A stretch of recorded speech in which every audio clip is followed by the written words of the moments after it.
ating House of Representatives para makuha nila ang kontrol ng Kamara at mapanatili sa kapangyarihan si Pangulong Arroyo.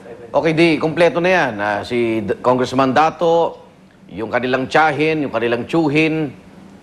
So, may nakikita mas malalim na Mas malalim, definitely. agenda rito. Kasi nga, hindi lang ho mga kamag-anak ni Mrs. Arroyo ang nasa tumatakbo sa Kongreso at sa party list system. Mga cabinet officials din ni Mrs. Arroyo ay tumatakbo bilang party list representatives. Mga dating military official, Mga dating military officials, mga appointed officials, mga elected local officials, lahat ho ay sumasali na dito sa party list system na dapat sana ay nakareserba para sa mga marginalized sectors. So, tignan po natin na malamang itong administrasyong ito gagamitin ang party list system at ang Kamara para mapanatili ang kanilang kapit sa kapangyarihan. Talaga hong parang hindi ho masatisfy yung kanilang lust para sa political power at hindi sila bibitiw talaga sa kapangyarihan at all costs kahit babuyin nila ang party list system. Ngayon ba merong kinatawan ng security guard sa Kamara?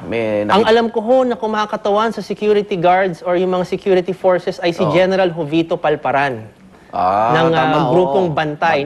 Kinwestiyon din po namin ang qualifications niya dahil hindi naman ho din siya galing sa security guard at hindi rin po siya isang marginalized person dahil siya po ay isang general. So, ang kailangan masilip dito kung 90 days naging member alamin po natin ng AGP si Congressman Mikey kung 90 days ay member na siya ng AGP dahil may requirement po ng membership at meron din hong requirement na ikaw dapat ay galing sa marginalized sector na kinakatawan mo. Parang nabababoy nga kasi yung tiyahin naman nila magbabalot, di ba? Yun nga po wala na hong sense ng delikadesa kasi pwede naman hong tanggihan ni Mikey Arroyo ang nomination. Pwedeng tanggihan ng mga aliado ni Mrs. Arroyo ang nomination pero hindi nila ginawa. Okay. Ato, maraming salamat. Good morning. Salamat din po sa inyo. Ginoong Renato Reyes po, Secretary General ng Bayan at Convener ng Kontra Daya.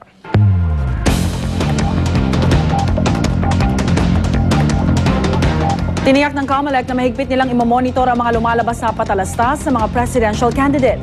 Yan ay matapos madiskubre ng Law Department na isang presidential candidate ang lumagpas na sa itinakdang 120-minute campaign ads airtime limit. Narito ang exclusive report ni Pia Arcangel.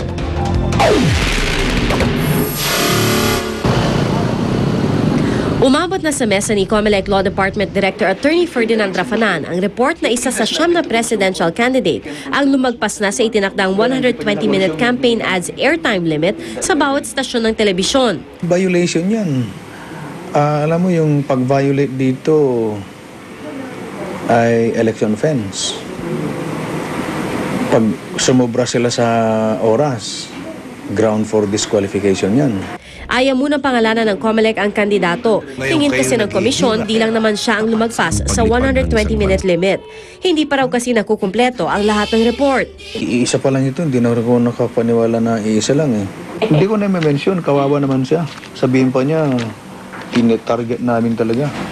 Maghahain ng motu proprio complaint ang COMELEC Law Department laban sa naturang kandidato at ang Unbank ang magbibigay ng rekomendasyon kung dapat bang dalhin sa Regional Trial Court ang reklamo.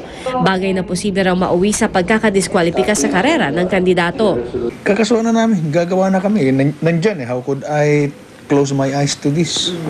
Patuloy na nagmo-monitor ang COMELEC para sa ibang kandidato na sobra na rin ang pagpapalabas ng kanilang mga ads sa TV o radyo. Sa ilalim kasi ng Fair Elections Act, 120 minutes kada TV station ang nakalaang airtime sa bawat kandidato sa national position sa kabuuan ng campaign period. Hiwalay pa yan sa 120 minutes na nakalaan sa bawat partido.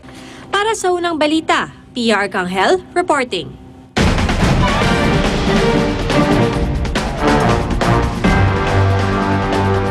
Isang estudyante patay matapos saksakin ng kanyang kapwa estudyante sa San Jose del Monte, Bulacan.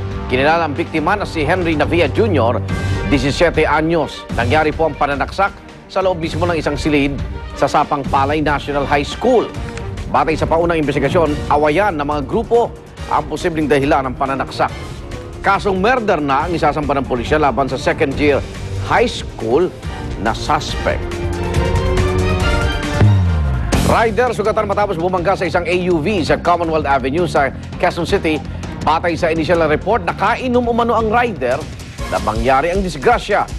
Agad naman dumating ang ambulansya sa lugar. Pero tumanggi siyang magpadala sa ospital kaya binigyan na lamang siya ng first aid.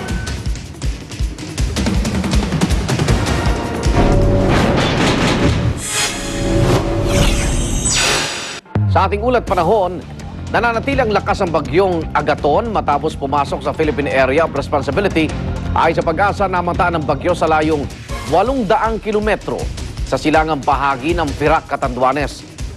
Aabot ang lakas nito sa 65 kilometro kada oras. Kumikilos po si Agaton pahilagang kanluran sa bilis naman na 17 kilometro bawat oras.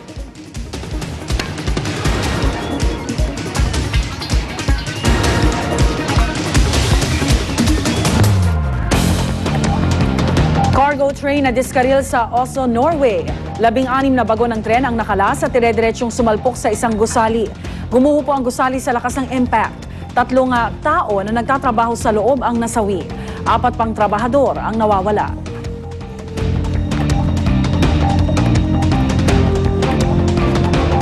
Pagdiriwang ng Independence Day sa Greece, sinabayan ng mga kilos protesta. Nagrally ang mga guro at estudyante sa harap ng parlamento. Ipinrotesta nila ang labis daw na pagtitipid ng gobyerno sa budget.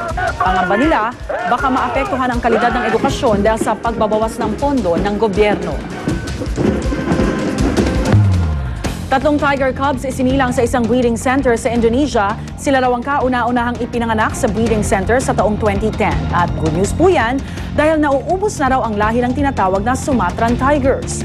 Sa ngayon, meron ng halos 30 tigreng inaalagaan sa breeding center at inaasahang pakakawalan din ang mga ito sa tamang panahon. Pagbibitiw ng isang obispo ng simbahang Katoliko tinanggap ni Pope Benedict XVI. Nag-resign po ang Irish Bishop na si John Magee dahil sa pagkakadawit nito sa mga kasong pang-aabuso sa simbahan. Kasabay ng kanyang pagbibitiw, nagbigay din ng public apology ang obispo. 3 pang obispo mula sa Ireland ang naghain na rin ng resignation kaugnay sa kontrobersya.